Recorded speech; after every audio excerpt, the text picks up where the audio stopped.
तो अगर कोई चीज़ बेची है और फिर उसी बंदे से वो चीज़ आप खरीद रहे हैं, तो इसकी दो सूरतें बनेंगी।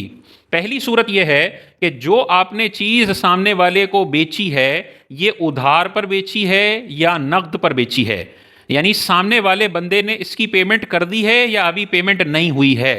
अगर अभी तक पेमेंट की अदायगी नहीं हुई है तो फिर इसकी दो सूरतें बनेंगी कि आपने जो चीज़ बेची है, पेमेंट की अदायगी से पहले अगर वो आप वापस खरीद रहे हैं तो जितने पे बेचा था उससे कम रेट पर खरीद रहे हैं या बराबर और ज़्यादा रेट पर खरीद रहे हैं। अगर कम रेट पर खरीद रहे हैं तो ये वाली खरीदारी नाजायज़, गुनाह और सूद की वजह से नाजायज़ और गुनाह होगी। मिसाल अगर मैं आपको दूं, ए ने मिसाल के तौर पर अपना एक मोबाइल जो है 1 लाख रुपए का बी को सेल किया और ये सेल हुआ है उधार में, अभी तक पेमेंट नहीं हुई। एक दिन के बाद बी ने कहा ए को कि यार ये मोबाइल मुझे पसंद नहीं आ रहा, ये आप वापस मुझसे खरीद लो। अब ए कहता है कि भाई मैं अब इसके लूंगा 90,000 रुपए, 90,000 में मैं आपसे परचेज कर लेता हूं। अब देखें वही वाली बात हो गई कि ए ने बी को एक चीज लाख में बेची और वो वही चीज पेमेंट की अदायगी से पहले कम कीमत में दोबारा उसी बंदे से खरीद रहा है। ये वाली खरीदो फरोख्त नाजायज, गुनाह, और ये जो डिफरेंस है ये सूद की वजह से ये वाला मुनाफा जायज नहीं होगा, ये उस बंदे को वापस करना होगा जिससे ये मुनाफा कमाया है। और दूसरी सूरत ये है कि जिसको चीज बेची है पेमेंट की अदायगी से पहले उसी रेट पे वापस ले रहे हैं या ज्यादा रेट पर वापस ले रहे हैं, तो ये वाली खरीदो फरोख्त बिल्कुल जायज है, इसमें सूद वाला माना कोई भी मुतहक्कक नहीं हो रहा है। मिसाल क्या है, यही 1 लाख वाली चीज ए ने बी को बेची, बी ने अगले दिन आकर पेमेंट की अदायगी से पहले उसको कहा यार ये वापस रख, वापस खरीद लो, मुझे नहीं चाहिए, आप दोबारा मुझसे परचेज कर लो।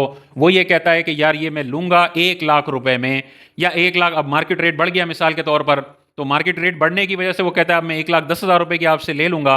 तो ये जो ज्यादा या बराबर कीमत पर खरीदा जा रहा है, ये वाली खरीदो फरोख्त जायज है, इसमें नाजायज होने वाली कोई बात नहीं है। और दूसरी सूरत इसकी ये बनती है कि बंदे ने पेमेंट की अदायगी कर दी है, 1 लाख का मोबाइल लिया, उसी वक्त पेमेंट दी, मोबाइल कब्जे में ले लिया, अब ये चाहता है कि दोबारा इसी बंदे को मोबाइल बेच दूं जिससे मैंने खरीदा था। तो अब चाहे कम रेट पे ले, ज्यादा रेट पे ले, बराबर रेट पे ले, हर सूरत में ये खरीदो फरोख्त जायज है, इसमें कोई गुनाह, कोई नाजायज वाली सूरत हाल नहीं है। तो ये वाला ध्यान रखना चाहिए। मार्केट्स में ये वाली ट्रेडिंग बहुत ज्यादा होती है। मिसाल के तौर पर प्लास्टिक दाना है, प्लास्टिक दाने के मिसाल के तौर पे 100 बैग्स हैं, मिसाल के तौर पे 300 रुपए रेट चल रहा है। 300 रुपए रेट पर किसी दिन किसी बंदे ने 35 दिन के उधार पर 300 बैग्स किसी को सेल कर दिए। 10 दिन के बाद मार्केट गिर गई और इसका रेट हो गया 290 रुपए और मजीद मार्केट गिरने का अंदेशा है।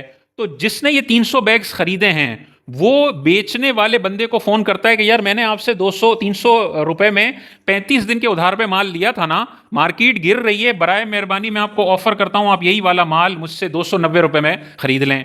ये कहता है 300 वाला कि हाँ मैं डील डन करता हूं, ये नाजायज और गुनाह हो जाएगा, क्योंकि वही सूरत है कि जैद ने आमर को 300 रुपए में माल बेचा और पेमेंट की अदायगी से पहले यही वाला बंदा इसी वाले बंदे को 290 में सेल कर रहा है। ये जो 10 रुपए की कमी की गई है ये सूद की वजह से नाजायज और गुनाह है। ये बड़े पैमाने पे मार्केट्स में ये वाली ट्रेडिंग होती हैं। पहली खरीदो फरोख्त की पेमेंट की अदायगी से पहले नेक्स्ट खरीदो फरोख्त उन्हीं दोनों के दरमियान होती है और रेट को गिरा दिया जाता है। ये नाजायज है, इसका ख्याल रखना चाहिए। बराबर रखें, ज्यादा रखें, कोई हर्ज नहीं है, या पेमेंट कर दें। मिसाल के तौर पर ये 300 रुपए की पेमेंट कर देता है और करने के बाद फिर कहता है आप मुझसे 290 की खरीद लें, ये बिल्कुल जायज है, क्योंकि अब पेमेंट की अदायगी कर दी गई, अब कोई कर्ज पर नफे वाली कोई सूरत बनी नहीं रही, तो फिर ये जायज होगा।